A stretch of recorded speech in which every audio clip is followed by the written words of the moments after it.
Good morning. Good morning. We are extremely pleased that you are here. It is good to come together for the purpose of co-creating. Do you agree? Yes. You are knowing what you are wanting? Yes. You are appreciating the expansion of your desire? Yes. Desire feels good, doesn't it? Yes. Desire that is not contradicted by doubt, that is. In other words, when you want something, when your life has helped you to come to awarenesses of what you prefer or what you want, when life helps you to say, this is something that I really want, and when you feel confident that it's just a matter of time and not that much time, and you will be the full receiver of it, then that desire feels so good to you. In fact, it is life-giving, isn't it? It is exactly that, life-giving. But if you have a desire, especially if you've had it for a while, and because your vibration about it has been out of whack and you haven't known it, so you're not receiving it. You've asked, but it's not anywhere you can see it. So over time, now you don't believe that it's coming, or you worry that you might be doing something wrong. You come up with really amazing justifications about why it hasn't come. It must not be appropriate for me to want that, or all the good ones must be taken, or I must have done something wrong in a past life, or you're very creative in that way.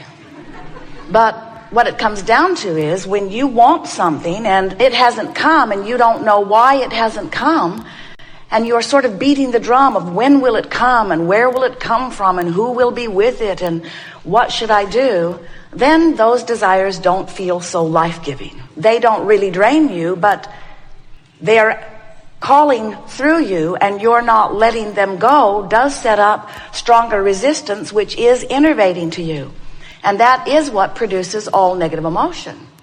Every negative emotion that you feel is because you have a desire that is summoning energy, but you have beliefs or chronic thoughts that are not letting the energy flow purely and clearly through you.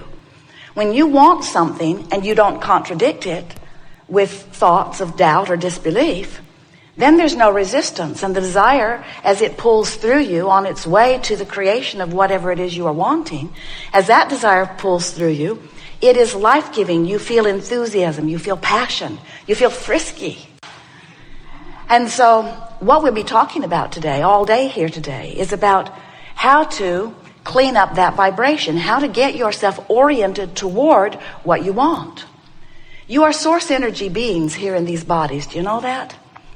Sometimes our physical friends understand that there was something before they came here, and they hope that there will be something afterward. But we want you to know that while you are here in this physical body, that only a small part, really, of the consciousness that is really you is focused here into this personality that you know as you.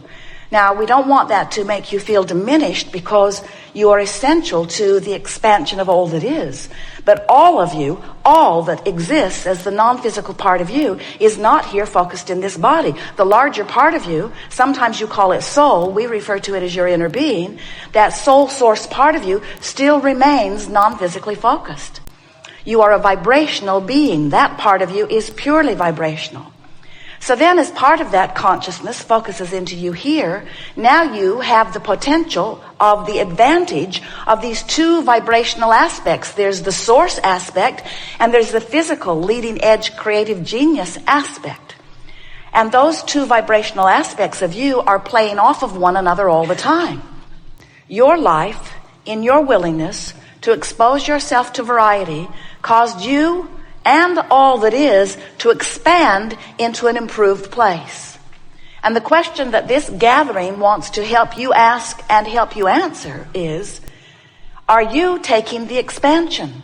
Are you, who exposed yourself to the contrast and who is the reason for the improved discernment, the improved request, are you out here on the leading edge now receiving the benefit of that expansion?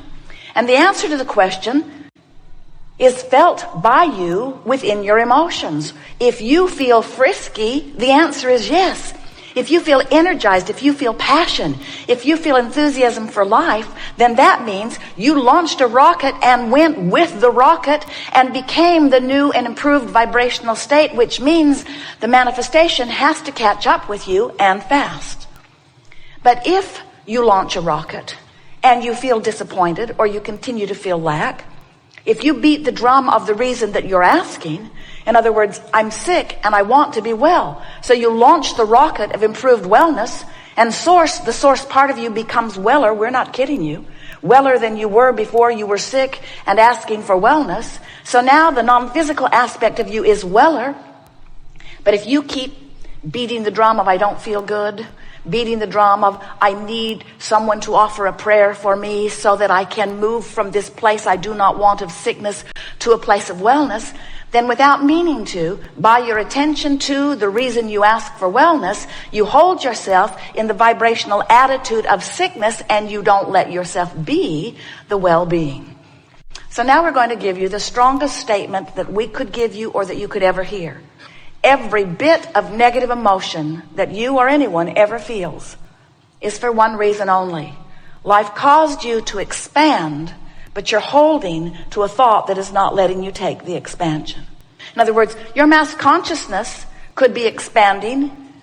Your neighbor, people you live with could be expanding. But unless your life experience causes you to launch your individual rocket of desire request, unless your life has caused your expansion, you will not feel negative emotion in not keeping up. And you will not feel positive emotion in keeping up.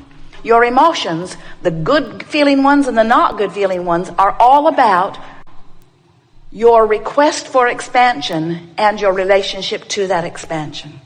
So it is always true that what you think and how you feel and what you get always match. Always, always. No exception. Law of attraction is not squirrely in any way. Law of attraction gives you the exact equivalent to what you're offering vibrationally. We call that, however, post-manifestational awareness. Oh, I must have been thinking in a way that was depriving me of the well-being that I want regarding this.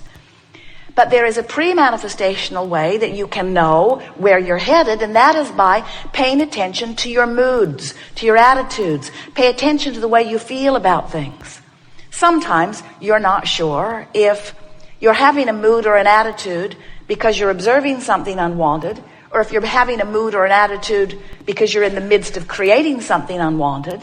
Sometimes people say, if I'm sitting on a park bench and I get afraid, does that mean there's a monster in the bushes? Or does it mean I'm just worried about there being a monster in the bushes? And we say, in any case, get off the bench. In other words, your guidance is telling you that you're near something that you don't want. And by getting off the bench, we don't necessarily only mean get up and remove yourself physically. In fact, we don't really mean that so much at all. We mean get off the thought, get off the subject, get off the vantage point, get off the beating of the drum of whatever is giving you that mood. As Jerry and Esther were driving up from Oregon, Esther was driving and they were in their Tahoe, the tow car, and Jerry, who was always busy, was reading. He was working on the editing of something, and he reached into Esther's purse to get something, and while at her request, and while he was doing it, well, they see it as their purse.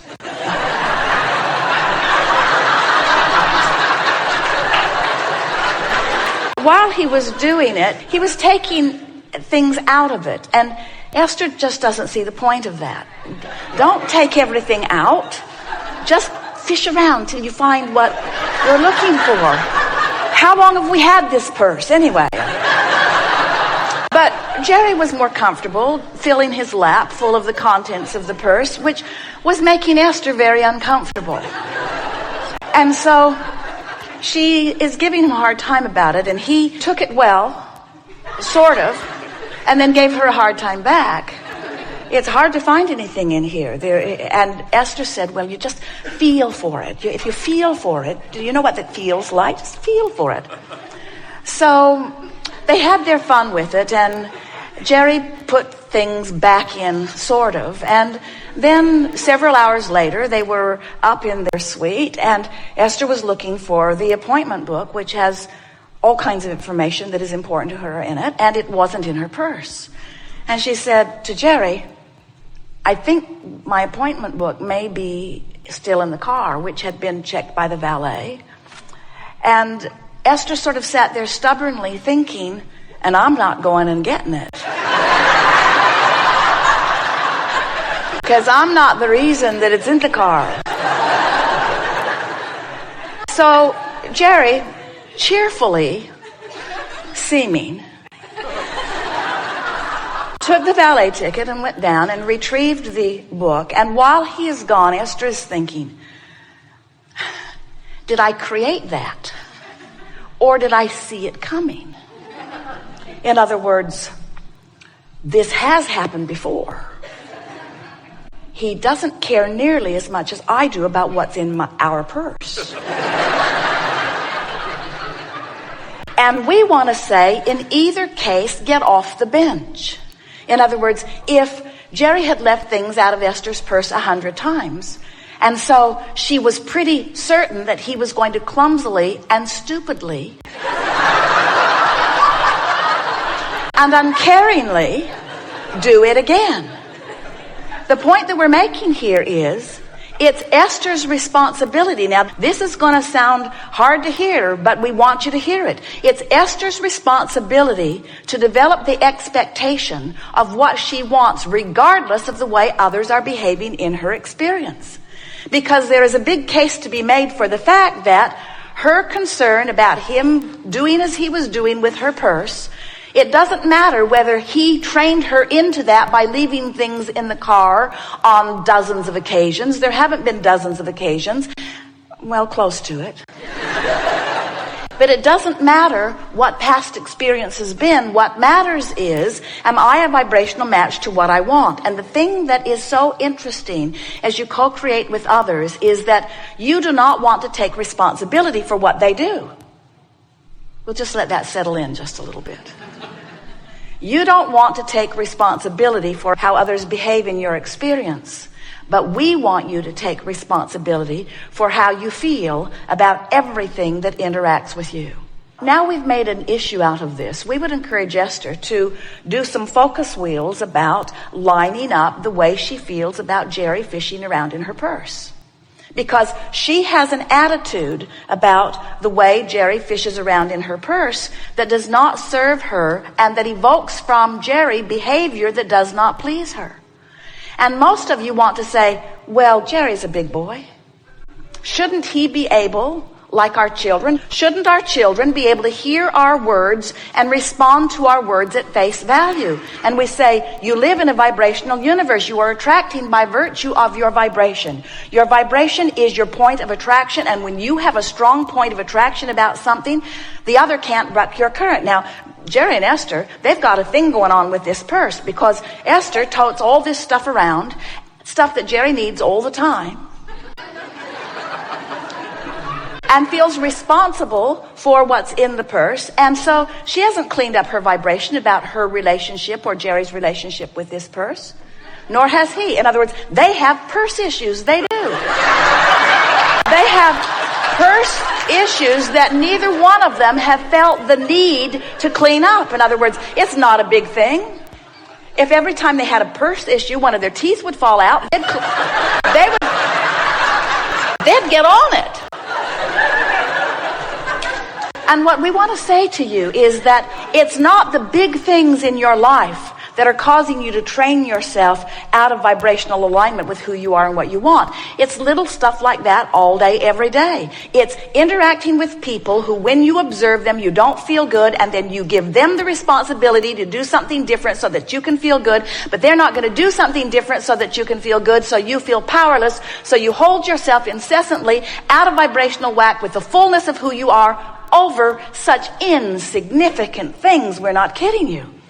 People say, oh, this terrible thing has happened to me, and I don't remember ever thinking about the specifics of that terrible thing. And we say, you don't have to think about specific things that are unwanted. You don't have to think about the specifics of them. You can just hold yourself